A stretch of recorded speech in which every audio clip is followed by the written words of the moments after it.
ይስጥልን ውድ ቤተሰቦቻችን የዝውውር ጉዳዮችን ወደ እናንተ የምናደርስበት የዛሬውን የምሽቱን የዝውውር ፕሮግራማችንን እነሆ ሰዓታችንን ጠብቀን ወደ እናንተ ልናደርስ በድጋሚ ተገናኘን። ዛሬም እንደተለመደው ከዚህ በፊት እንደነበሩት ፕሮግራሞቻችን የዝውውር ጉዳዮችን በስፋት እያደረሰን ቆይታን እናደርጋለን። ውድ ቤተሰቦቻችን እናንተ ተሳትፎን እንድታደርጉበት አንድ ርዕሰ ጉዳይን ለእናንተ ልስጣቸው።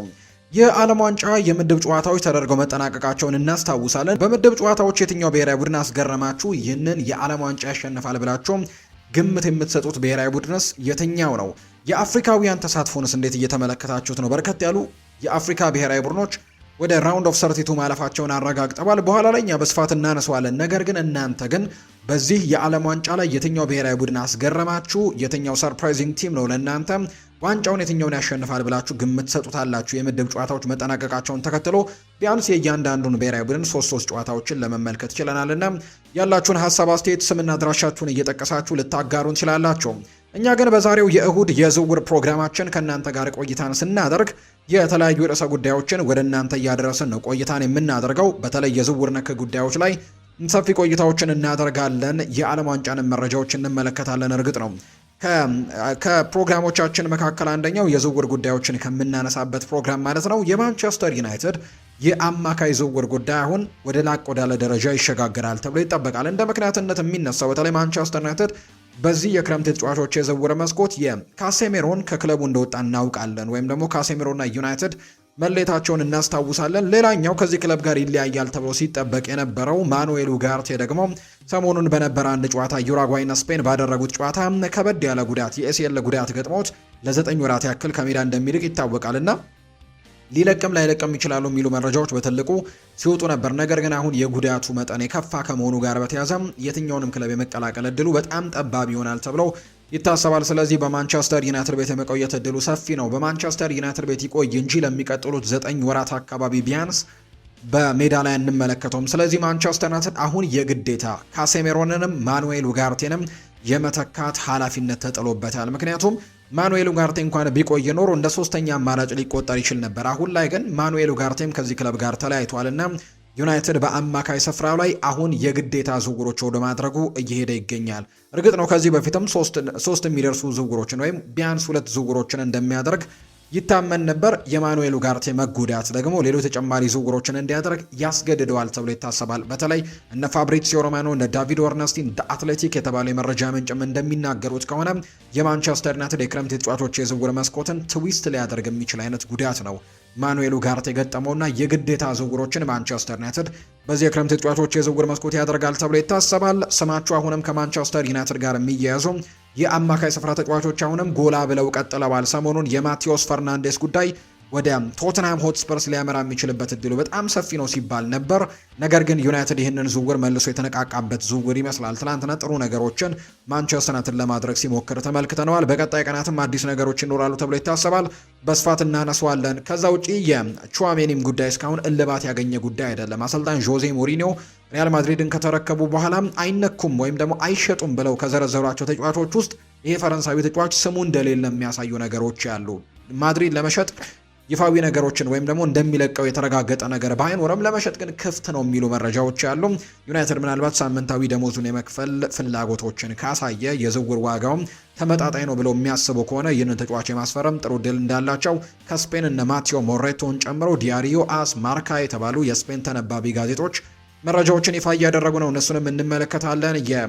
ከዛ ውጪ የካርሎስ ባሌባ ጉዳይ የሚነሳል። ባሌባ ማንቸስተር ዩናይትድ እንዲያስፈርመው በጣም ጉጉት ላይ እንደሚገኝ ነው የመረጃ ምንጮቹ የሚጠቁሙት። ዘንድሮ ያስመለከተው ደከም ያለ የውድድር ዓመትን ተከትሎ ምናልባት ማንቸስተር ዩናይትድ እንደ አምናው ፍላጎት አላሳደረበትም ይሆናል። ነገር ግን ተጫዋቹ ግን ዩናይትድን መቀላቀል ትልቁ ፍላጎቱ እንደሆነ እየተነገረ ነው። የማንቸስተር ዩናይትድ የአማካይ ስፍራ ጉዳዮችን በስፋት እናነሳለን። ሌላኛው ከአርሰናል ጋርም እንዲሁም እናነሳቸው ከሌሎች ክለቦች ጋርም የምናነሳቸው ጉዳዮች አሉ። አርሰናል ሰሞኑን ከዝውውር ጉዳዮች ጋር በትልቁ እየሰማን ነው። በተለይ የብሩኖ ጉማሬሽን ጉዳይ በትልቁ እየሰማን እንደሆነ እናውቃለን። እኛም ፕሮግራም ሰርተንበታል። ከጉማሬሽ ጋር በተያያዘ እንግዲህ የመጀመሪያ ጥያቄ አቅርበው ውድቅ መደረጉ ይታወሳል። ሌሎች ጥያቄዎችንም ለማቅረብ በጣም ዝግጁ እንደሆነ የሚያሳዩ ነገሮች አሉ። በአርሰናል በኩል አዳዲስ ነገሮችንም እየሰማን ነው። ታማኞቹ የመረጃ ምንጮች እንደሚናገሩት በኒውካስል ዩናይትድ ቤት አዲስ የሰማነው ጉዳይ ምንድነው? ሳንድሮ ቶናሊን አሊያም ይህንን ተጫዋች ብሩኖ ጉማሬሽን ከሁለት አንዳቸውን የሚለቁበት እድሉ በጣም ሰፊ ነው ተብሎ ይታሰባል። ሁለቱንም ተጫዋቾች አርሰናል ለማስፈረም ጥረቶችን የሚያደርግባቸው ተጫዋቾች እንደሆኑ ይገለጻል። በተለይ አንድሪያ ቤርታ ስፖርቲንግ ዳይሬክተሩና አሰልጣኝ ሚኬል አርቴታ በድብቅ ስራዎችን በደንብ እየሰሩ እንደሚገኝ የአማካይ ዝውውሮችን ለማድረግም አንድ ተጫዋች ብቻ ሳይሆን ሌሎች በርከት ያሉ ተጫዋቾችንም እያነጋገሩ እንደሚገኙ የሚያሳዩ ነገሮች ያሉና መርምረው ቢያንስ አንዱን ተጫዋች ለማምጣት ጥረት እያደረጉ ነው። ሰሞኑን ከብሩኖ ጉማሬሽ ጋር በትልቁ ስማቸው ሲነሳ ነበር። ከዛ ውጭ ግን እንዳልኳችሁ ኒውካስል ዩናይትድ በዚህ የክረምት ተጫዋቾች የዝውውር መስኮት ከሁለት አንዱ ሊለቁ የሚችልበት እድል በጣም ሰፊ ነው ተብሎ ይታመናል። ወይ ቶናሊን ወይ ብሩኖ ጉማሬሽን የሚለቁበት እድሉ አለ። እንደውም እንደ አንዳንድ የመረጃ ምንጮች ገለጻ ከሆነ ብሩኖ ጉማሬሽ ስለ መልቀቁ ወር የተነሳው ራሱ ፈልጎት ይመስላል የሚሉ አይነት ዘገባዎች አሉ። በኒውካስል ዩናይትድ ቤት እየተደረጉ ያሉት ነገሮች ያልጣሙትም። ቡድኑ በአውሮፓ ተሳታፊ አይደለም። ዘንድሮ በጣም አስከፊ የሚባል ጊዜን ያሳለፈው። ከዛ ደግሞ በኋላ እነ አንቶኒ ጎርደንን ለቋል። እነ ሳንድሮ ቶናሊ ስማቸው ከሌሎች ክለቦች ጋር እየተነሱ ነው። ሉዊስ ሆሌ መልቀቅ እድሉ በጣም ሰፊ ነው። ቲኖ ሊቨርማንቶም ከሌሎች ክለቦች ጋር ስሙ እየተነሳ ነው እና በዚህ ክለብ ውስጥ ያለው ጉዳይ እንዳልጣመው እና እሱም ምን አይነት እንቅስቃሴዎች ይደረጋሉ የሚለውን ለመመልከት የዝውውር እንቅስቃሴዎችን በወኪሉ በኩል አስጀምሯል የሚሉ አይነት ነገሮችን እየሰማን ነው። ወደ አርሰናል ለመቀላቀልን ፍላጎት እንዳለው ይፋ እየተደረገ ነው። ከሱ ጉዳይ ጋር ማያይዘን የምናነሳቸው ጉዳዮች አሉ። ሌላኛው በአማካይ ስፍራ ላይ የአንድሪያ ቤርታና የአርሰናል ሌላኛው እቅድ የሆነው ሞሮኳዊው 18 ዓመት ታዳጊ አዩብ ቡአዲ ነው። ነገር ግን ይህንን ተጫዋች ለማስፈረም ጠንከር ያሉ ፉክክሮችን ማድረግ ሳይኖርባቸው እንዳልቀረን የመረጃ ምንጮች የሚጠቁሙት። ምክንያቱም ቸልሲን ጨምሮ እንዲሁ ደግሞ ሊቨርፑልም የዚህ ተጫዋች ፈላጊዎች ናቸው። ሰሞኑን የሰማነው አዲሱ ጉዳይ ማንቸስተር ሲቲም አዩብ ቡአዲን ለማስፈረም በሚደረገው ፉክክር ላይ እጁን እያስገባ እንደሚገኝ ይፋ ተደርጓል። ኤሊዮት አንደርሰንን ማስፈረማቸውን እናስታውሳለን ማንቸስተር ሲቲዎች በቅርቡ። ነገር ግን አዩብ ቡአዲንም ከሚፈልጉት ዝርዝሮች ውስጥ እየተካተተ እንደሚገኝ ተነግሯል። በተለይ ሮድሪ ለረጅም ጊዜ ተተኪዎች እንደሚፈልግ ይታወቃል። ሮድሪ በክለቡ የመቆየቱና ያለመቆየቱ ጉዳይ ምንም እርግጠኛ የተኮነበት ነገር እንደሌለ ነው የሚገለጸው። ከኮንትራት ድርድር ጋር በተያዘም እስካሁን የተስማሙት ነገር እንደሌለ ይነገራል። ስለዚህም ሮድሪን ለመተካት እቅድ ካደረጉባቸው ተጫዋቾች መካከል አዩብ ቡአዲም አንደኛው ሊሆን እንደሚችል ይታመናል። ሲቲ ብቻ በአጠቃላይ ወደዚህ ዝውውር እጁን እንዳስገባ ነው የሚነገረው። ያሉትን አዳዲስ ጉዳዮች ወደ እናንተ እናደርሳለን። ሌሎችንም ክለቦች እነ ቼልሲንም እነ ሊቨርፑልንም የተመለከቱ የዝውውር ጉዳዮችን በስፋት እናነሳለን።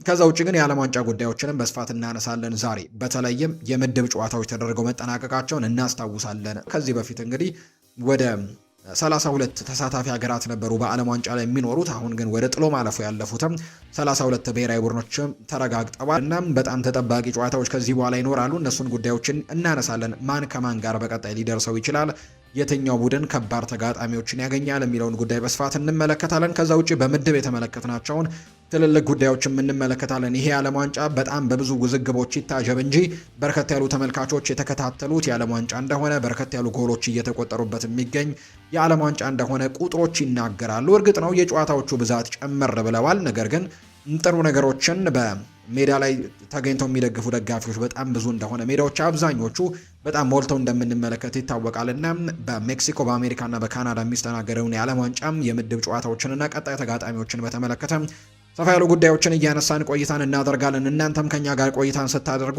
ሀሳብና አስተያየቶቻችሁን ስምና አድራሻችሁን እየጠቀሳችሁም ኮሜንት ቦክስ ላይ እንታጋሩን በአክብሮት እንጋብዛለን። ውድ ቤተሰቦቻችን ሰሞኑን በነበሩት ፕሮግራሞቻችን ላይ እናንተ ውድ ቤተሰቦቻችን የሰጣችሁንን ሀሳብ አንዳንዶቹን ወደ እናንተ እናደርስ። የመጀመሪያው ቤተሰባችን መልካሙ የተባለው ቤተሰባችን ነው። ስለ አርሰናል ዝውውር ምን አዲስ ነገር አለ፣ ስለ ሞርጋን ሮጀርስስ ምን አዲስ ነገር አለ የሚል አይነት ሀሳብን ልኮልናል። የአርሰናል የዝውውር ጉዳዮችን በስፋት እናነሳለን። የሞርጋን ሮጀርስን ጉዳይ በተመለከተ አርሰናል ይህንን ተጫዋች እንደሚያስፈርሙት በመተማመን ላይ እንደሚገኙ ነው የመረጃ ምንጮቹ የሚናገሩት። በተለይ ለአርሰናል በጣም ቅርብ ተብለው የሚነሱት የመረጃ ምንጮች እንደሚናገሩት ከሆነ የጊዜ ጉዳይ ካልሆነ በስተቀር በተለይ ይሄ የዓለም ዋንጫው ጊዜው ያዛቸው እንጂ አርሰናል ሞርጋን ሮጀርስን እንደሚያስፈርሙ እርግጠኛ ሆኗል። ተጫዋቹም ወደ አርሰናል ወደ ሻምፒዮንስ ቤት መምጣት ይፈልጋል የሚሉ መረጃዎች በትልቁ እየተነሱ ነው። ከሞርጋን ሮጀርስ ጋር አዳዲስ ጉዳዮች ሲኖሩ ወደ እናንተ እናደርሳለን። ሌላኛው ቢላል ሰይድ የተባለ ቤተሰባችን ነው። ፉአድ ስለ ማንቸስተር ዩናይትድ አዲስ ነገር ካለ ንገረን የሚል አይነት ሀሳብን ልኮልናል። ከማንቸስተር ዩናይትድ ጋር የተያዙ አዳዲስ ጉዳዮችን በዚህ ፕሮግራማችን ላይ በስፋት እንደምናነሳ ነው እንግዲህ ቃል የገባ ነው። ሌላኛው ተማም ሁሴን የተባለ ቤተሰባችን ነው። ፉአድ ስለ ሞርጋን ሮጀርስ ምን አዲስ ነገር አለ ብሎናል። በተመሳሳይ አይነት ጥያቄ ነው ከቅድሙ ጋር እንግዲህ በዚህ ፕሮግራማችን ላይ በስፋት ለማንሳት እንሞክራለን። ከሮጀርስ ጋር ግን ያለው ጉዳይ ቀደም ብዬ እንደገለጽኩት ነው። እናንተ ወደ ቤተሰቦቻችን ስምና አድራሻችሁን እየጠቀሳችሁ ሀሳቦቻችሁን አጋሩን፣ እኛ መልሰን ወደ እናንተው እናደርሷለን። ይህንን ፕሮግራም ፉአድ ባህሩ ከመላው የስቱዲዮ ባለሙያዎች ጋር በመሆን በጋራ እየመራነው ቆይታን እናደርጋለን። ከኛ ጋር እንድትቆዩ በአክብሮት ጋብዛለሁ። ቪዲዮአችንን ላይክ፣ ቻናላችንን ሰብስክራይብ እያደረጋችሁ ከኛ ጋር ቆይታን አድርጉ። ከመሸጋገሪያ በኋላ በድጋሚ ተመልሰን ስንመጣ በቀጥታ ወደ ዛሬ ፕሮግራማችን እናመራለን። አብራችሁኝ ቆዩ።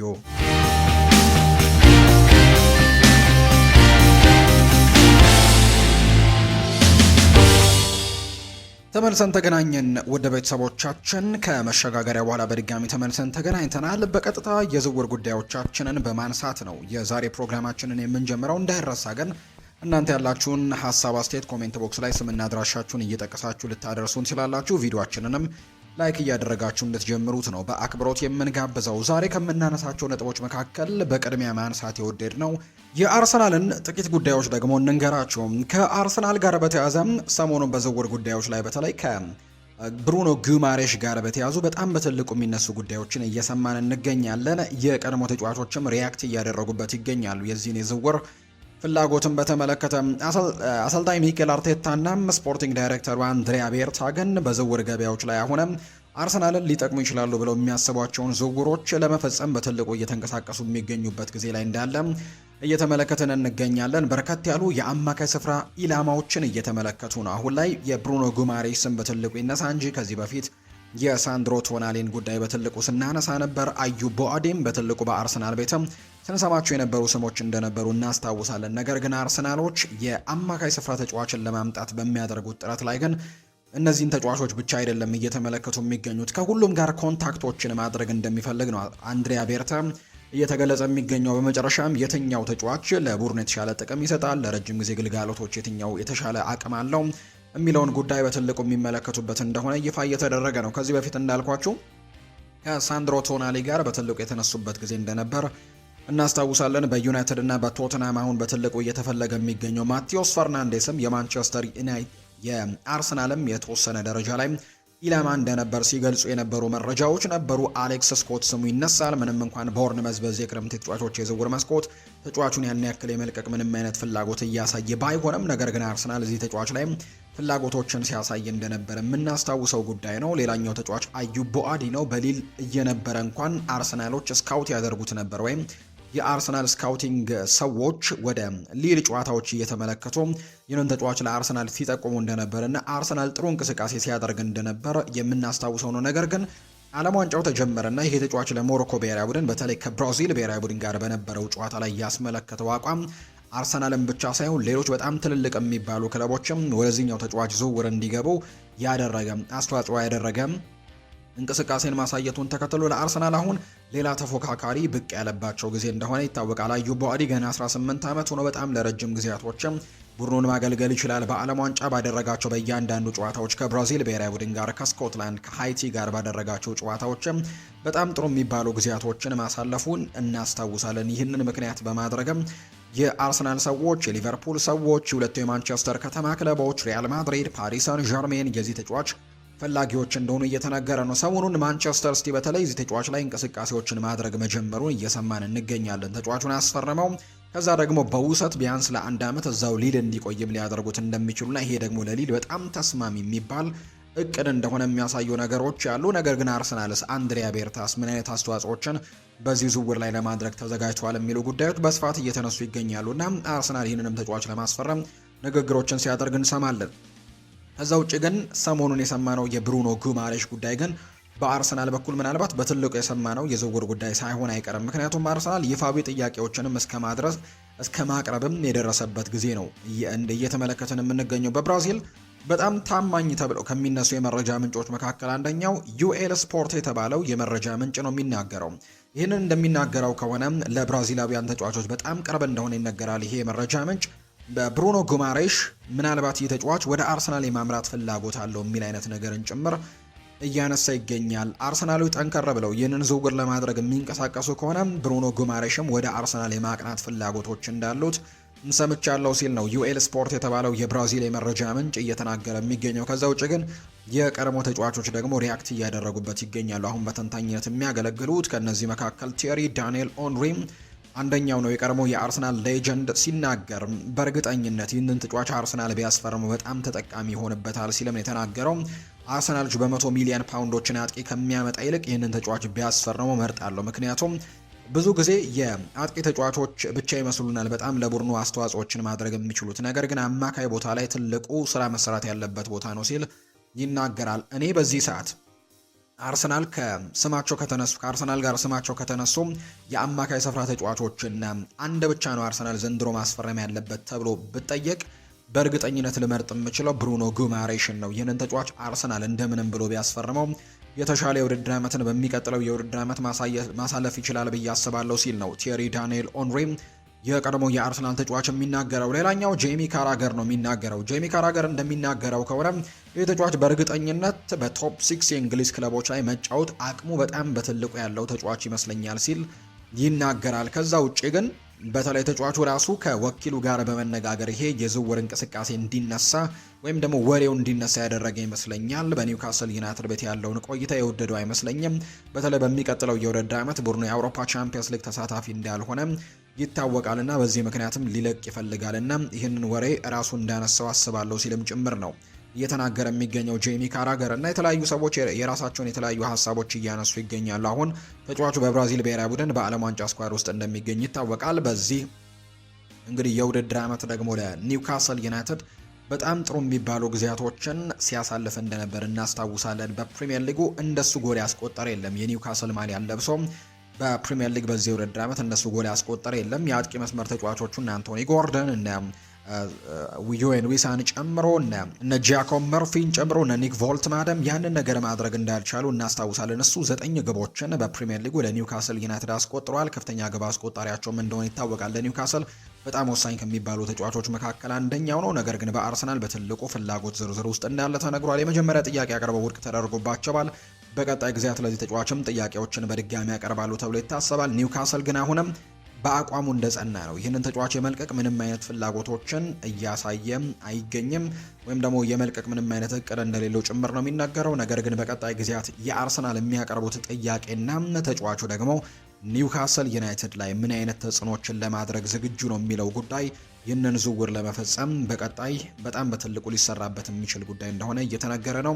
አርሰናል ይህንን ተጫዋች ዝውውር ጉዳይ ላይ በጣም በትልቁ ይገፋል ተብሎ ይታሰባል። ሌሎች እቅዶችም እንዳሏቸው ይነገራል። ምናልባት የዚህ ተጫዋች የዝውውር ጉዳይ ካልተሳካ ግን ሌሎች አማካይ ቅድም የጠቀስኳቸው ዝርዝሮች ያሉ። ከዛ በኋላ የሚመጣው አሌክስ ስኮት ነው። እሱም በቦርንመዝ በጣም ጥሩ ጊዜን እያሳለፈ ነው። የ22 ዓመት ተጫዋች ነው። ለረጅም ጊዜያት ቡድን ለመገንባት የሚሆን አይነት ተጫዋች ነው። ብሩኖ ጉማሬሽ የ28 ዓመት ተጫዋች እንደሆነ ይታወቃል። አሌክስ ስኮት ግን 22 ዓመቱ ላይ ነው የሚገኘው። በቦርንመዝ ጥሩ ጊዜያቶችን ያሳልፈዋል። ቡድኑ በአውሮፓ ተሳታፊ እንዲሆን በዩሮፓ ሊጉ በሚቀጥለው የውድድር ዓመት እንድንመለከተው ምክንያት ከሆኑ ተጫዋቾች መካከል አንደኛው ተደርጎ እንደሚጠቀስ ይታወቃልና ይህንን ተጫዋች ቦርንመዞች በጭራሽ መልቀቅ አይፈልጉም። በሚቀጥለው የውድድር ዓመት የአውሮፓም ተሳትፎ ስላለባቸው በፕሪሚየር ሊጉም ጥሩ ተፎካካሪ ሆነው ለማጠናቀቅም ስለሚፈልጉ ወሳኝ ተጫዋቻቸውን የመልቀቅ ፍላጎት የላቸውም። በተደጋጋሚ ጊዜ ወሳኝ ተጫዋቾቻቸውን ሲለቁ የቆዩ ክለቦች እንደሆኑ ይታወቃልና በሚቀጥለው ግን ያንን ማድረግ እንደማይፈልጉ ነው መረጃዎች የሚጠቁሙት። ስለዚህ በክለቡ እንደሚቆይ ነው የሚታመነው። ነገር ግን ሁለተኛው የአርሰናል ምርጫ ይሆናል ተብሎ ይታሰባል። ከዛ በኋላ ነው እንግዲህ የሳንድሮ ቶናሊ ጉዳይ የሚመጣው። ሳንድሮ ቶናሊ እሱ ላይ የተለጠፈበት ዋጋ በጣም ከፍተኛ እንደሆነ ይነገራል። ሌላኛው የሰሜን ለንደን ክለብ የሆነው ቶተንሃም ሆትስፐርስም ተጫዋቹን ለማስፈረም ደግሞ ጥሩ የሚባሉ እንቅስቃሴዎችን እያደረገ እንዳለ እየሰማን እንገኛለን። ምናልባት የሳንድሮ ቶናሊ የዝውውር ገንዘቡ በጣም ከፍተኛ መሆን፣ ተጫዋቹ የሚጠይቀው ደሞዝ በጣም ከፍተኛ መሆን ምናልባት ዝውውሩን ከአርሰናል እጅ ሊያስወጣው እንደሚችል በርካቶች ይገምታሉ እንጂ ይህም ዝውውር ለአርሰናል መጀመሪያ ላይ በጣም ስሙ ሲነሳ የነበረ ዝውውር እንደነበር እናስታውሳለን። ከዚህ ተጫዋች ጋር አርሰናሎች ስማቸው መነሳት የጀመረው ባለፈው የጥር የተጫዋቾች የዝውውር መስኮት ነው። በተለይ ሚኬል ሜሪኖን በጉዳት ለረጅም ጊዜ ባጡበት ጊዜ የአማካይ ስፍራ ተጫዋቾችን ሲመለከቱ በቅድሚያነት የተመለከቱት ሳንድሮ ቶናሊን እንደነበር እናስታውሳለን። ያኔ የዝውውር መስኮቱ የመጨረሻ ቀናቶች መሆናቸው ይህን ተጫዋች እንዳያገኙ አድርጓቸው እንደነበር እናስታውሳለን። ወይም ጠንከር ብለው ድርድሮችን እንዳይጀምሩ አድርጓቸው ነበር። ከዛ በኋላ የመጣው የዝውውር መስኮት ይሄው የዘንድሮ የክረምት ተጫዋቾች የዝውውር መስኮት ነውና በዚህኛው የዝውውር መስኮትም በትልቁ ይንቀሳቀሳሉ ተብሎ ተጠብቆ ነበር። ነገር ግን ተጫዋቹ ላይ የተለጠፈበት ዋጋና ሌሎች ደግሞ በርከት ያሉ ክለቦች የዚህ ተጫዋች ፈላጊ ሆነው መቅረባቸው በተለይ እነ ማንቸስተር ዩናይትድ እነ ማንቸስተር ሲቲ ከዛ ውጪ ቶተንሃም ሆትስፐርስም ወደዚሁ ዝውውር መግባቱ የተጫዋቹን ዋጋ ከፍ እንዲል አድርጎታል። ከዛ ውጪ ኒውካስል ዩናይትድ ደግሞ ተጫዋቹን የመልቀቅ አሁን ላይ ፍላጎት የለውምና ተጫዋቹን ማቆየት ስለሆነ የሚፈልጉት ምናልባት ከሸጡት እንኳን በጣም ጠቀም ያለ ገንዘቦችን ከዚህ ተጫዋች ለማግኘት እቅድ መያዛቸውን ተከትሎም የዝውውር ዋጋው የማይቀመሱ ተብሎ ከሚታሰቡ ተጫዋቾች መካከል አንደኛው ነው። እርግጥ ነው አሁን በዝውውር ገበያው ላይ ግን ያሉት የተጫዋቾች ሂሳብ ምናልባት ሳንድሮ ቶናሊም ያን ያክል ሊያወጣ እንደሚችል ያስገምተዋል። ምክንያቱም ትልልቅ የሚባሉ ገንዘቦች እየተጠሩ ይገኛሉ በተጫዋቾች ላይ እና በዚህ የዝውውር መስኮት እንኳን በጣም በትልልቅ ገንዘቦች የተዘዋወሩ ተጫዋቾችን እየሰማን ነው። ሳይዘዋወሩም ደግሞ በትልቁስ ገንዘባቸውን እየሰማን ወይም ደግሞ የዝውውር ሂሳባቸውን እየሰማን የምንገኛቸው ተጫዋቾች በጣም ትልልቅ ሂሳቦችን እንደሚያወጡ እየተመለከተን እንገኛለን እና ሳንድሮ ቶናሊ በፕሪሚየር ሊጉ ልምድ ያለው ተጫዋች ከመሆኑ አንጻር በጣም ጥራት ያለው ተጫዋች ከመሆኑ አንጻር ለአንድ ቡድን የሚጨምረው ነገር በጣም ትልቅ ነውና ስለዚህም ተጫዋች በትልቅ ገንዘብ ሊዘዋወር የሚችልበት እድሉ ነው ሰፊ ይሆናል ተብሎ ይታሰባል። አሁን ላይ ግን ከሶስቱ ክለቦች ሲቲ እና ቶትንሃም እዚህ ዝውውር ላይ በጣም ጥሩ ጊዜያቶችን እያሳለፉ ወይም ጥሩ እንቅስቃሴዎችን እያደረጉ የሚገኙ ክለቦች ናቸው ተብሎ ይታሰባል። ሌሎች የአማካይ ስፍራ ተጫዋቾችንም ግን ለማስፈረም አርሰናል ይንቀሳቀሳል ተብሎ ይታሰባል። ከአማካይ ስፍራ ተጫዋቾች ጎን ለጎን ግን በአርሰናል ቤት ሌላኛው የምንሰማው ጉዳይ የነ ሞርጋን ሮጀርስ፣ የነ ኤሊ ጁኒየር ክሩፒ፣ የነ ክሪስቶስ ዞሊስ፣ የነ ሁሊያን አልቫሬስ ጉዳይም በትልቁ የነ ብራድሊ ባርኮላ ጉዳይም በትልቁ ይነሳል። በቀጣይ ፕሮግራሞቻችን የእነዚህን ተጫዋቾች የዝውውር ጉዳዮች የሚደርሱባቸውን አዳዲስ አፕዴቶችም እየተከታተልን ወደ እናንተ የምናደርስባቸውን ፕሮግራሞች ይዘን የምንመጣ ነው የሚሆነው። የማንቸስተር ዩናይትድ ጉዳዮችን ደግሞ እንንገራችሁ። ዩናይትድ አሁንም በዝውውር ገበያው ላይ በንቃት እየተሳተፉ ከሚገኙ ክለቦች መካከል አንደኛው ሆኖ ቀጥሏል። እርግጥ ነው እስካሁን ድረስ ያስፈረመው አንድ ተጫዋችን ብቻ ነው፣ ኤደርሰንን ነው እስካሁን ድረስ ያስፈረመው። እሱም የሕክምና ምርመራውን በቅርቡ ያደርጋል ተብሎ ይጠበቃል። አብዛኞቹ ነገሮች ተደርገው ተጠናቀዋል። አብዛኛው ነገሮቹ የተጠናቀቁ ዝውውር ነው የብራዚላዊው ተጫዋች ዝውውር። ከዛ በኋላ ግን ሌሎች በርከት ያሉ ዝውውሮችንም እንደሚያደርጉ ቃል ሲገቡም ሰምተናል። ለምሳሌ ያክል የኢኒዮስ ባለቤት የሆኑት ሰር ጂም ራትክሊፍ ያንን ነገር ተናግረዋል። ከዛ ውጭ ትልልቅ የሚባሉ ታማኝ የሚባሉ የመረጃ ምንጮችም ዩናይትድ በዚህ የዝውውር መስኮት 6 እና 7 ዝውውሮችን ለማድረግ በትልቁ እቅድ እንደያዘም የሚያሳዩ ነገሮች ያሉና ዩናይትድ በዚህ የዝውውር መስኮት ላቅ ያለ እንቅስቃሴዎችን እንደሚያደርግ ይጠበቃል። አሰልጣኝ ማይክል ካሪክን በቋሚነት የቀጠለው ማንቸስተር ዩናይትድ በሚቀጥለው የውድድር ዓመት ከፕሪሚየር ሊጉ ጎን ለጎን እንደ ዘንድሮ አይደለም የሚኖርበት ፉክክር በአውሮፓ ቻምፒየንስ ሊግ ተሳታፊ እንደሆነ ይታወቃል። በሌሎች ዶሜስቲክ ሊጎች ላይም ትልቅ ፉክክሮችን ያደርጋሉ ተብሎ ይታሰባል። ዩናይትድን ወደ ነበረበት ኃያልነት ለመመለስ አሁንም በትልቁ የሚሰራበት የዝውውር መስኮት ይሆናል ተብሎ ይጠበቃል። እና በዚህ የዝውውር መስኮት ትልልቅ ዝውውሮችን ሊያደርግ ከሚችሉ ክለቦች መካከል አንደኛው ተደርጎ እንደሚወሰድ የሚታመን ጉዳይ ነው። ነገር ግን የዚህ የዝውውር እቅዶቹ ላይ አንድ ነገር አለ። በማንቸስተር ዩናይትድ ቤት የሚገኙ አንዳንድ ተጫዋቾች ሽያጭም ለዚህ የዝውውር መስኮት ደግሞ ትልቅ የገቢ ምንጭም ተደርጎ እንደሚቆጠር ይታወቃል። እርግጥ ነው ክለቡ ማንቸስተር ዩናይትድ አምና በፕሪሚየር ሊጉ 3ኛ ደረጃን ይዞ ነው ያጠናቀቀው። ጥሩ የሚባሉ ክፍያዎችን ያገኛሉ። ከዛ ውጭ የአውሮፓ ቻምፒየንስ ሊግ ተሳታፊ መሆናቸውም የተሻለ የፋይናንስ ቁመና ላይ እንዲሆኑ ደግሞ ያደርጋቸዋል ተብሎ ይታመናል። ከዛ ውጭ ግን ተጫዋቾችን በመሸጥ የሚገኘው ገንዘብና ገቢ ደግሞ ሌሎች ተጫዋቾች ላይ ኢንቨስት ለማድረግ በጣም ወሳኝ እንደሚሆን ይታመናል። በዚህ የዝውውር መስኮት ይለቃሉ ተብሎ የሚጠበቁ በጣም በርከት ያሉ ተጫዋቾች እንዳሉ እናውቃለን። ያው የነ ካሴሚሮ መልቀቅ በነጻ የለቀቁ ተጫዋቾች ስለሆኑ ከነሱ ምናልባት ደሞዙን በሚቀጥለው የውድድር ዓመት የሱን ደሞዝ ስለማይከፍሉ ያንን ነገር ሊያተርፉ ይችላሉ እንጂ ከዝውውሩ ገንዘብ ላይ ምንም የሚያገኙት ነገር እንደሌለም የሚታወቅ ነው። ምክንያቱም ኮንትራቱን ጨርሶ በነጻ መልቀቁን ተከትሎ። ነገር ግን እነ ጆሹዋ ዝርክዚ ማንቸስተር ዩናይትድን ይለቃሉ ተብሎ ስለሚጠበቅ ከዛ ውጭ ማርከስ ራሽፎርድም አሁንም በክለብ ውስጥ ይገኛል። በውሰት ወደ ባርሴሎና ካመራ በኋላ በጣም ጥሩ የሚባሉ ጊዜያቶችን አሳልፈዋል። በተለይ በዓለም ዋንጫው ላይ ደግሞ ከዚህ በኋላም ራሱን በደንብ ማሳየት የሚችል ከሆነ በተለይ በመጀመሪያው ጨዋታ ከክሮኤሺያ ጋር በነበረው ጨዋታ በርካቶችን ያስደነቀም የተቀይሮ ከገባ በኋላ ያሳየው አቋም በጣም ጥሩ እንደነበር እናስታውሳለን። እንደዚህ አይነት ፍንጮችን ማሳየት ለማንቸስተር ዩናይትድ በጣም ይጠቅመዋል ተብሎ ይታሰባል። ምክንያቱም ይህንን ተጫዋች በክለቡ የማይቆይ እንኳን ከሆነ ቢሸጡት በጣም ጥሩ ገንዘቦችን እንዲያወጣ በዚህ ዓለም ዋንጫ ላይ የሚያሳየው አቋም በጣም በትልቁ የሚታይ ይሆናልና በባርሴሎና ቤትም በጣም ያስከፊ የሚባል ጊዜን አላሳለፈም። በጣም ጥሩ ቁጥሮች እንደነበሩት እናስታውሳለን። አሰልጣኝ ሃንስ ፍሊክ ጭምር ይህ ተጫዋች ቢቆይ ደስታቸው እንደሆነ ሲነገር ነበር። ነገር ግን ባርሴሎናና ማንቸስተር ዩናይትድ ግን በዝውውር ሂሳቡ ላይ ስምምነት ላይ መድረስ አልቻሉም። ባርሴሎና አንደኛ ፍላጎቱ በውሰት ድጋሚ በሚቀጥለው የውድድር ዓመት እዚህ ክለብ ላይ ማቆየት ነው። ዩናይትድ ደግሞ ያንን ጥያቄ በጭራሽ አልተቀበለውም። ከዛ ውጪ ርካሽ የሚባል ገንዘብ እንኳን ቢሆን በርካቶች እንደውም በዛ ገንዘብ ባርሴሎና ይህንን ተጫዋች ቢያስፈርመው ማንቸስተር ዩናይትድ እንደከሰረ ነው የሚቆጠረው። ባርሴሎና ደግሞ በጣም ጥሩ ነገሮችን እንዳገኘ ይቆጠራል የሚሉ አይነት ዘገባዎች ቢኖሩም ባርሴሎና ግን እሱን ከማስፈረም ይልቅ የብሔራዊ ቡድን አጋሩ የሆነው አንቶኒ ጎርደንን በ80 ሚሊዮን ዩሮ ማስፈረምን ምርጫው አድርጓል። ስለዚህ በባርሴሎና የሚቆይበት እድሉ በጣም ጠባብ ይሆናል ተብሎ ይታሰባል። በዛው ልክ ደግሞ በማንቸስተር ዩናይትድ የሚቆየቱ እድል ጠባብ ይሆናል ተብሎ ይታሰባል። በእንግሊዝ ክለቦች ላይ የመጫወት ፍላጎት እንደሌለው በተደጋጋሚ ሰምተናል። ወደ እንግሊዝ ፕሪሚየር ሊግ ሌሎች ክለቦች ከማምራት ይልቅ እዛው በማንቸስተር ዩናይትድ መቆየትንም ምርጫው ሊያደርግ ይችላል የሚሉ መረጃዎች ስንሰማ ነበር።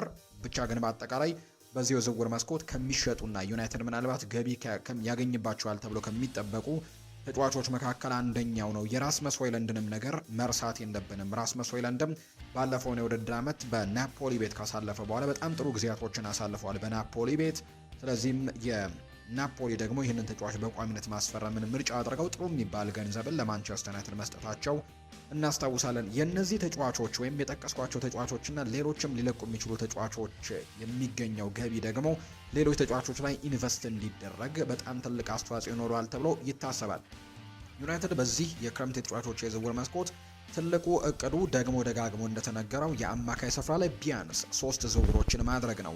ከዛ ውጭ ግን የግራ ክንፉን የማጥቃት ክፍሉን ማጠናከር እንደሚፈልግ ይነገራል። ለቤንጃሚን ሼስኮ በጣም ጥሩ አጣማሪ የሆነ የአጥቂ መስመር ተጫዋችን በተለይ ልምድን በደንብ የሚያካፍለው በደንብ አገልግሎት መስጠት የሚችል ተፎካካሪ ተጫዋችን ለቤንጃሚን ሼስኮ ማምጣት እንደሚፈልጉ ይነገራል። ነገር ግን በአማካይ ስፍራ ላይ የማኑኤል ኡጋርቴ ጉዳይም በክለብ ውስጥ እንደነበር ይታወሳል። በዚህ የክረምት የተጫዋቾች የዝውውር መስኮት ይሸጣሉ ተብለው ከሚጠበቁ ተጫዋቾች መካከል አንደኛው ነው ይሄ ዩራጓይ ተጫዋች ማኑኤል ኡጋርቴ። በተለይ ሰር ጂም ራትክሊፍ በቀጥታ ለተጫዋቹም እንደነገሩት ይነገራል። ክለብ እንዲፈልግ እንደገለጹለት ሲነገር ነበር በዚህ የውድድር ዓመትና ወደዚህ ክለብ በኤሪክ ቴን ሃግ ጊዜ ከመጣበት ጊዜ ጀምሮ የነበረው አገልግሎት በጣም ደካማ እንደሆነ በርካቶች ያነሳሉ። ከፓሪስ ሰን ዠርሜን ነው ይሄ ተጫዋች ማንቸስተር ዩናይትድን የተቀላቀለው። በተለይ በአንድ ወቅት አሰልጣኝ ሩበን አሞሪም ወደ ማንቸስተር ዩናይትድ በመጡበት ጊዜ ለማኑኤል ኡጋርቴ በጣም የተመቸ ጊዜ ይሆናል ብለው በርካቶች ግምት ሰጥተው እንደነበር እናስታውሳለን። ምክንያቱም ማኑኤል ኡጋርቴና ሩበን አሞሪም በስፖርቲንግ ሊዝበን በጋራ ሰርተዋል። ያኔ ያስመለከተውን አቋም ተከትሎ ነው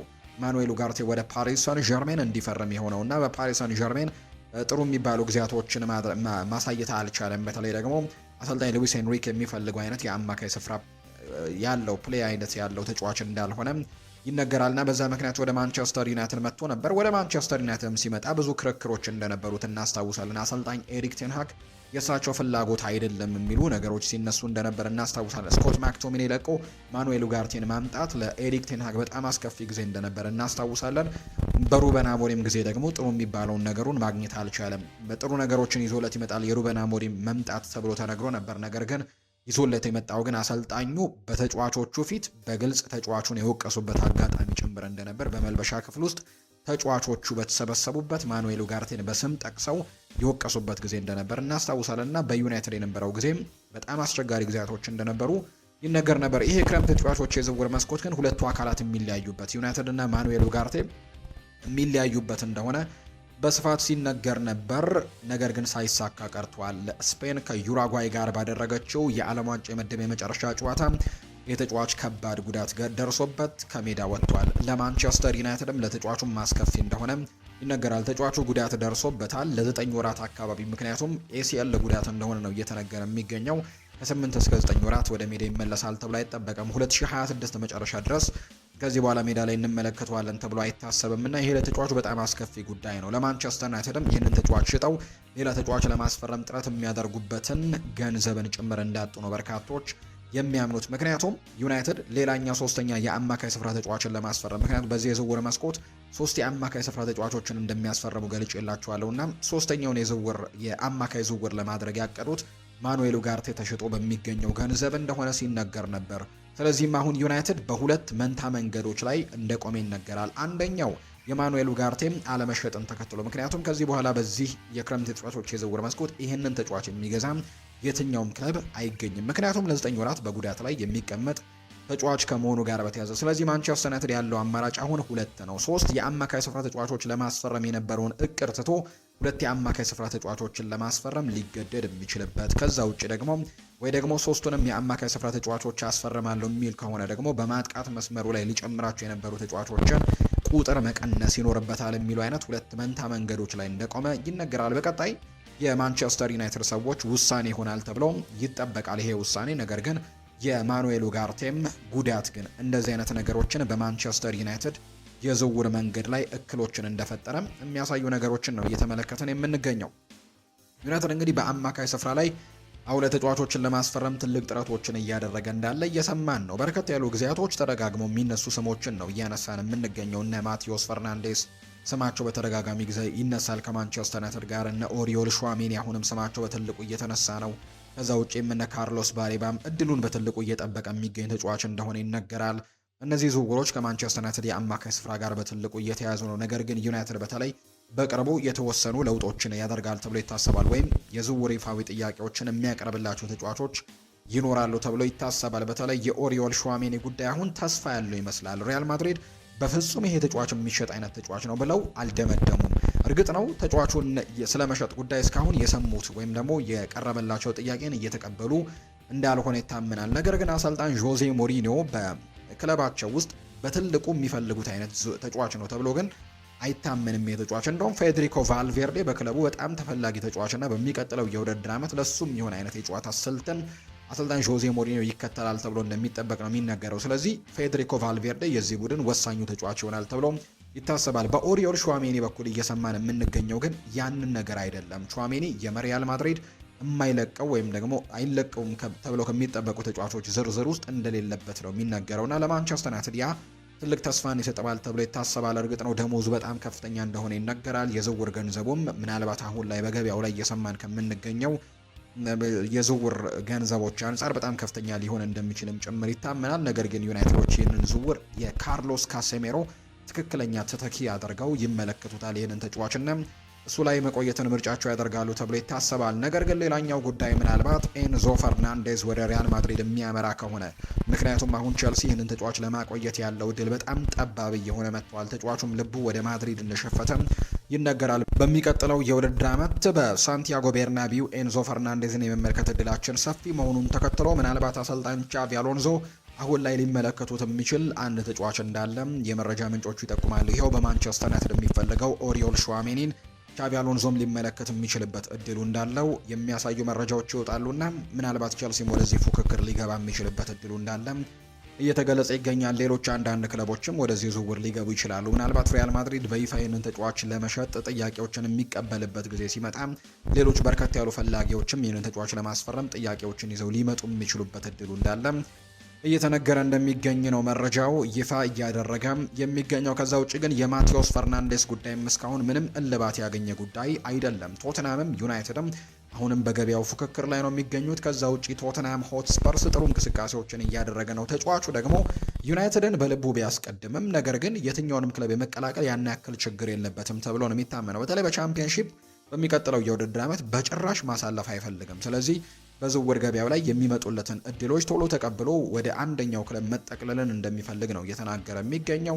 ስለዚህ ዩናይትድን እንደሚፈልግ ቢታመንም ዩናይትድም ሰሞኑን ይህንን ተጫዋች ለማስፈረም ጥሩ እንቅስቃሴዎችን እንደሚጀምሩ ቢታመንም ነገር ግን ቶተንሃምም ጥያቄ ቢያቀርብለት ግን ለተጫዋቹ ተስማሚ ከሆነ ሊቀላቀላቸው እንደሚችሉ ምንም ሪጀክት የሚያደርገው ነገር እንደሌለም የሚያሳዩ ነገሮችን የሰማ ነው። ሌላኛው የካርሎስ ባሌባ ጉዳይ ነው። ካርሎስ ባሌባም በተለይ ዘንድሮ ያስመለከተው ጥሩ ያልሆነ የውድድር ዓመት ተጫዋች ወደ ማንቸስተር ዩናይትድ እንዳይመጣ እንቅፋት የሆነበት ጉዳይ ሆኗል ተብሎ ነው የሚገመተው። ምክንያቱም ተጫዋቹ ሙሉ ለሙሉ ዝግጁ ነው። ዩናይትድ ይህንን ተጫዋች እስኪጠራው ብቻ ነው እየጠበቀ የሚገኘው። ተጫዋቹ አምና ዩናይትዶች ከሚፈልጉት ገንዘብ እንኳን ዝቅ ያለ ገንዘብ ላይ ይገኛል።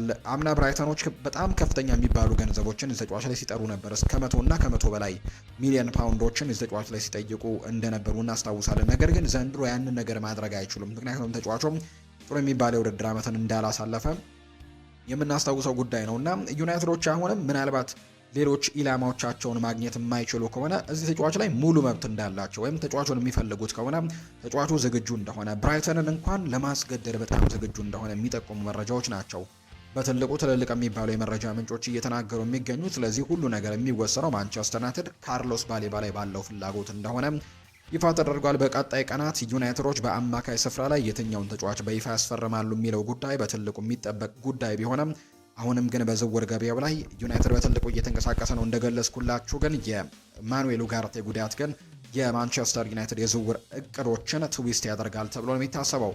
ከአማካይ ስፍራ ውጭ ግን ማንቸስተር ዩናይትድ አሁንም በማጥቃት መስመሩ ላይ ተጫዋቾችን ለማምጣት እንቅስቃሴዎችን ማድረጉን ይቀጥላል ተብሎ ይታሰባል። ዩናይትድ የክንፍ መስመር ተጫዋች የግራ ክንፍ ተጫዋችን ለማስፈረም እንቅስቃሴዎችን ያደርጋል ተብሎ ይታሰባል። በኔዘርላንድ ብሔራዊ ቡድን በጣም ጥሩ ጊዜያቶችን እያሳለፈ የሚገኘው ሴሜርቪል በትልቁ ስሙ ሲነሳ ሰምተናል። ነገር ግን ዩናይትድ ሌሎች ስማቸውን ያልጠቀሳቸው ዝርዝሮችም እንዳሉት ነው ትልቆቹ መረጃ ምንጮች የሚናገሩት።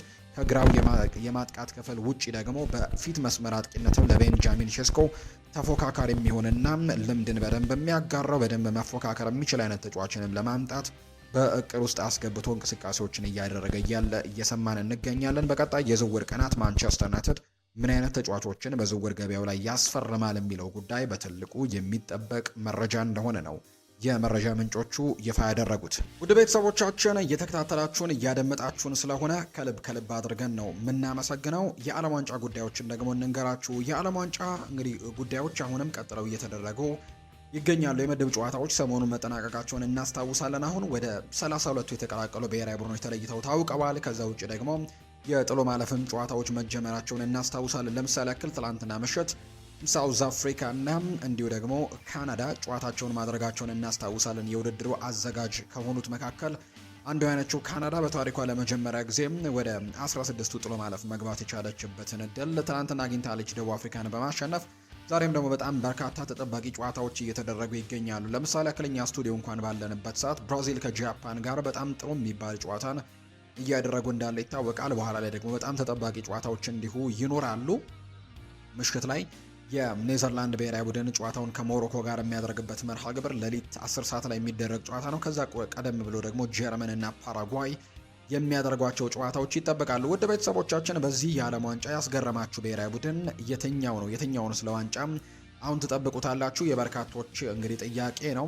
በርካታ ጥሩ የሚባሉ ብሔራዊ ቡድኖችን ተመልክተናል። ለምሳሌ ያክል የ2022 አሸናፊ አርጀንቲና አሁንም በዚህ ውድድር ላይ ጠንካራ እንደሆነች ይፋ እየተደረገ ይገኛል። በተለይ ውድድሩ ሊጀምር አካባቢ አርጀንቲናን ወደ 4ኛ አካባቢ ግምት እንደተሰጣት እናስታውሳለን። ፈረንሳይን ነበር ቅድሚያ፣ ስፔን እና ፈረንሳይ ነበሩ ቅድሚያ ግምት የተሰጣቸው። ፈረንሳይ አሁንም ቢሆን በጣም ጠንካራ ብሔራዊ ቡድን እንዳላት ባለፉት ጨዋታዎች ላይ አስመልክተውናል። ሁሉንም የምድብ ጨዋታዎች ካሸነፉ ብሔራዊ ቡድኖች መካከል ናቸው። ፈረንሳይም እንዲሁ አርጀንቲና፣ ስፔን እንኳን በመጀመሪያው ጨዋታ አስቸጋሪ ጊዜ ገጥሟት እንደነበር እናስታውሳለን። በኬፕ ቨርድ በርከት ያሉ የጎል ሙከራዎችን ቢያደርጉም ነገር ግን ጎል ማስቆጠር አልቻሉም። ከዛ ውጭ በዩራጓዩ ጨዋታ ላይ እንዲሁ ጎል ለማስቆጠር በጣም ተቸግረው እንደነበር ተመልክተናል። አሌክስ ባዬና በተለይ ግብ ጠባቂው ፈርናንዶ ሞስሌራ የሰራውን ጥፋት ተከትሎ የተቆጠረውን ጎል ካልሆነ በስተቀር በጣም ከባድ ጊዜያቶችን ጎል ለማስቆጠር ተቸግረው እንደነበር የምናስታውሰው ነው። ይሄ በጣም በትልቁ በኳሊቲነት የምናነሳው የአጥቂ መስመር ተጫዋቾችን አንመለከትም። ነገር ግን በጣም ጥሩ ጎል አስቆጣሪዎች እንዳሏት ግን እንመለከታለን። እነ ሚኬል ኦያርዛባል፣ ቦርሃ ኢግሌሲያስን ጨምሮ በፊት መስመር አጥቂነት እነ ፌራን ቶሬስ የሚያገኛቸውን እድሎች ቢጠቀም በዚህ የውድድር የዓለም ዋንጫ ላይ በርከት ያሉ ጎሎችን ማስቆጠር የሚችል አይነት ተጫዋች እንደሆነ ተመልክተናል። ላሚን ያማልም ከሙሉ ፊትነሱ ጋር አልነበረም ጨዋታዎችን የምድብ ጨዋታዎችን ሲያደርግ የነበረው። በመጀመሪያው ጨዋታ የተወሰኑ ደቂቃዎችን ያገኘው፣ ከዛ በኋላ በነበሩ ጨዋታዎችም የተወሰኑ ደቂቃዎችን ሲያገኝ ነው የተመለከትነውና በቀጣይ ግን በጥሎ ማለፍ ጨዋታዎች ላይ በትልቁ የሚመለስበት ይሆናል ተብሎ ይታሰባል። ከዛ ውጪ ግን የኒኮ ዊሊያምስም ጉዳት ለአሰልጣኝ ሉዊስ ዴላ ፉዌንቴ ሌላኛው ራስ ምታት እንደሆነባቸው የሚታወስ ጉዳይ ነው። በጣም ተጠባቂ ጨዋታዎች ይደረጋሉ ከዚህ በኋላ ፈረንሳይና ስዊድንም የሚያደርጉት ጨዋታ ለምሳሌ ያክል ነገ ከሚደረጉ በጣም ከሚጠበቁ ጨዋታዎች መካከል አንደኛው ነው። ቤልጅየም እና ሴኔጋል የሚያደርጉት ጨዋታ ይጠበቃል። ፖርቱጋል እና ክሮኤሺያም እንዲሁ ጨዋታቸውን ያደርጋሉ። የፖርቱጋል እና የክሮኤሺያ ጨዋታ እንዲጠበቃል። ፖርቱጋል በምድብ ጨዋታዎች ላይ ወጣ ገባዎችን ነገ ተመልክተናል። በመጀመሪያው ጨዋታ በጣም በርከት ያሉ ትችቶች ሲደርስባቸው እንደነበር እናስታውሳለን። ነገር ግን ያንን ነገር ቀርፈው በኡዝቤኪስታኑ ጨዋታም ራሳቸውን በደንብ አሳይተዋል። በኮሎምቢያው ጨዋታም በድጋሚ የተፈተኑበት እንደነበር የምናስታውሰው ነውና እነሱም በርካቶች በጉጉት የሚጠብቁት ጨዋታ ይሆናል ተብሎ ይታሰባል። ፖርቱጋል በተለይ ምድቡን በሁለተኛነት ማጠናቀቋን ተከትሎ በቀጣይ የሚገጥሟት ቡድኖች በጣም ከበድ ያሉ ሊሆኑ እንደሚችሉ ይታመናል። አሁን ከክሮኤሺያ ጋር ትጫወታለች። በቀጣይ ከስፔን ጋር የመገናኘት እድሏ በጣም ሰፊ ይሆናል ተብሎ ይታሰባል። ከዛ ደግሞ ከቤልጅየም፣ ከሴኔጋል፣ ከዩኤስኤ እና ከቦስኒያ ከነዚህም ከአንዳቸው አሸናፊ ጋር ጨዋታ እንደምታደርግ ነው የተረጋገጠው። ከዛ ውጭ ግን ኔዘርላንድስ ወይ ጀርመን ወይ ፈረንሳይ ከነዚህ ደግሞ አንዳቸው አሸናፊዎች ጋር ጨዋታውን እንደምታደርግ የወጣላቸው መርሃ ግብር ያሳያልና በጣም ጠንከር ያለው ዞን ውስጥ እንደገባች ነው በርካቶች የሚያነሱት። ይህም ጨዋታ የሚጠበቅ ይሆናል። ፖርቱጋል ከክሮኤሺያ ጋር የሚያደርጉት። ብራዚል እና ጃፓን እኛ ስቱዲዮ ባለንበት ሳይ ጨዋታቸውን እያደረጉ ነው። ወደ መጠናቀቁም እየተቃረበ እንደሆነ ተመልክተናል። ከዛ ውጭ እንግሊዝ ከዲሞክራቲክ ሪፐብሊክ ኦፍ ኮንጎ ጋር ነው በዚህ በጥሎ ማለፉ የሚገናኙት። ሌላኛውም የአርጀንቲና ብሔራዊ ቡድን በውድድሩ ላይ እንግዲህ ሁሉንም ጨዋታዎች በአቻ ውጤት ካጠናቀቀችው ለመጀመሪያ ጊዜ በአፍሪካ ተሳታፊ በዓለም ዋንጫ ተሳታፊ ከሆነችው ኬፕ ቨርድ የአፍሪካዊቷ ተወካይ ሀገር ጋርም ጨዋታቸውን ያደርጋሉ። በዚህ ውድድር ላይ ከተመለከትናቸው ድንቅ ግብ ጠባቂዎች ከሆነው ቮሲኒያ ጋር እንግዲህ በርካታ ግቦችን ያስቆጠረው ሊዮኔል ሜሲ ጨዋታ እንደሚያደርግ ይጠበቃል። እንግዲህ የአርጀንቲና ብሔራዊ ቡድን ወደ ቀጣዩ ዙር የማለፍ እድሉ በጣም ትልቅ እንደሆነ ቢገመትም ኬፕ ቨርዴስ ምን ታሳየናለች በዚህ የጥሎ ማለፍ ጨዋታ የሚለው በርካቶች በጉጉት ይጠብቁታል። ሊዮኔል ሜሲ አዲስ ሪከርዶችን ለመስበር አሁንም እየተንደረደረ ነው የሚገኘው። 7 ተከታታይ የዓለም ዋንጫ ጨዋታዎች ላይ ጎል በማስቆጠር ብቸኛው ሆኗል። ሪከርድ ሰብሯል። በቅርቡ ተቀይሮ ገብቶ ጆርዳን ላይ ባስቆጠረው ጎል ማለት ነው። በአጠቃላይ በዚህ ውድድር ዓመት የሚያስቆጠረው የምድብ ጨዋታዎች ላይ በ3 ጨዋታዎች ላይ ያስቆጠረውን የጎል ብዛትም 6 አድርሷል። በከፍተኛ ግብ አስቆጣሪነቱም በቀዳሚነት ተቀምጧል። ኤርሊንግ ሃላንድን፣ ቪኒሲዮስ ጁኒየርን እና ኬሊያን ምባፔን በመብለጥ ነው በቁጥሩ በቀዳሚነት እንደተቀመጠም እየተመለከተን የምንገኘው። ከዛ ውጭ ግን በምድብ ጨዋታዎች ላይ 6 ጎል ያስቆጠረ እስከዛሬ ድረስ ታይቶ አይታወቅም። ምናልባት ይሄ ቁጥር ደግሞ እስከ መጨረሻው ድረስ የሚጓዝ ከሆነ በተለይ የጀስቲን ፎንቴንን ሪከርድ ለመስበር በጣም ያግዘዋል ተብሎ ይታሰባል። ጀስቲን ፎንቴን በአንድ ውድድር 13 የዓለም ዋንጫ ጎሎችን በአንድ ውድድር ላይ በማስቆጠር እስከዛሬ ድረስ ተሰብሮ የማያውቅ ሪከርድን እንደያዘ ይታወቃል። ሊዮኔል ሜሲ አሁን 6 ደርሷል። በቀጣዮቹ ጨዋታዎች በቀጣይ ጥሎ ማለፍ ጨዋታዎች ላይ በርከት ያሉ ጎሎችን ማስቆጠር የሚችል ከሆነ ከዚህም በላይ ከፍ ማለት ይችላል። 6 ግቦችን በማስቆጠር ሲመራው ኤርሊንግ ሃላንድ፣ ኬሊያን ምባፔ፣ ኦስማን ዴምቤሌ እና ቪኒሲዮስ ጁኒየርም ተመሳሳይ 4 ጎሎችን ያስቆጠሩ ተጫዋቾች እንደሆኑ ይፋ ተደርጓል። የአሲስቱን ደረጃ የሚመሩት አሌክዛንደር ኢሳክ፣ ብሩኖ ጉማሬሽ እና ማይክል ኦሊሴ ናቸው። እነዚህ ተጫዋቾች ሶስቱም ተጫዋቾች 3 አሲስቶችን ያደረጉ ተጫዋቾች ናቸው። የስዊድኑ አሌክዛንደር ኢሳክ፣ የብራዚሉ ብሩኖ ጉማሬሽ እና የፈረንሳዩ ማይክል ኦሊሴ። ከዛ ውጪ የሞሮኮ ብራሂም ዲያዝ፣ የስዊዘርላንዱ ብሬል ኢምቦሎ፣ የእንግሊዙ ቡካዮ ሳካ፣ የኒውዚላንዱ ክሪስ ውድ፣ ደንዘል ደምፍሪስ ከኔዘርላንድ፣ ፍሎሪያን ቨርትስ ከጀርመን በጣም በርከት ያሉና ሃኒባል መጅቤር፣ ጆሹዋ ኪሚች፣ ሞሐመድ ሳላ፣ ናታን ሳሊባ፣ ከዛ ውጪ ሮቤርቶ አልቫርዶ፣ ቪክተር ዮኬሬሽ እነዚህ ደግሞ 2 አሲስቶችን ያደረጉ ተጫዋቾች እንደሆኑ ነው የተመለከትነው። ከዓለም ዋንጫው ጋር በተያያዘ የእናንተን ሀሳብ አስተያየት ደግሞ ኮሜንት ቦክስ ላይ እንድታጋሩ ነው በአክብሮት የምንጋብዛችሁ ውድ ቤተሰቦቻችን። ስላደመጣችሁን፣ ስለተከታተላችሁን፣ ቆይታችሁን በሙሉም ከኛ ጋር ስላደረጋችሁ እጅግ ከልብ አድርገን እናመሰግናለን። ፉአድ ባህሮ የዛሬውን በተለይ በትልቁ የዝውውር ጉዳዮች ላይ ትኩረት ያደረግንበትን ፕሮግራም ወደ እናንተ ስናደርስ ቆይታን አደረገን። እኛ ጋር ለነበራችሁ በሙሉ ላቅ ያለ ምስጋናችንን ለእናንተ ማቅረብ እንወዳለን። በቀጣይ ፕሮግራሞቻችን በድጋሚ ተመልሰን ስንገናኝ የተለያዩ የዝውውር ጉዳዮችን፣ የተለያዩ ስፖርታዊ መረጃዎችን በድጋሚ ይዘን እንመጣለን። ለዛሬ ግን እዚህ ጋር እናብቃ። ከኛ ጋር ለነበራችሁ በሙሉ ላቅ ያለ ምስጋናችንን እናቀርባለን። መልካም ጊዜ፣ መልካም ምሽትም እንዲሆንላችሁ በአክብሮት እመኛለሁ። እንዳይረሳ የዓለም ዋንጫ ጨዋታዎችን እንድትከታተሉ በአክብሮት ጋብዛችኋለሁ። ጀርመን እና ፓራጓይ ጨዋታቸውን ያደርጋሉ 5:00 ላይ። ሌሊት 10 ሰዓት ደግሞ እንዲሁ ሞሮኮ እና ኔዘርላንድ የሚያደርጉት ጨዋታን በጉጉት ይጠበቃል። እነዚሁን ጨዋታዎች እየተመለከታችሁ ዘና እንድትሉ በአክብሮት ጋብዛለሁ። በነገው ጠዋት ፕሮግራማችን ሌሎች ርዕሰ ጉዳዮችን ይዘን እንመለሳለን። መልካም ጊዜ፣ መልካም ምሽት ይሁንላችሁ።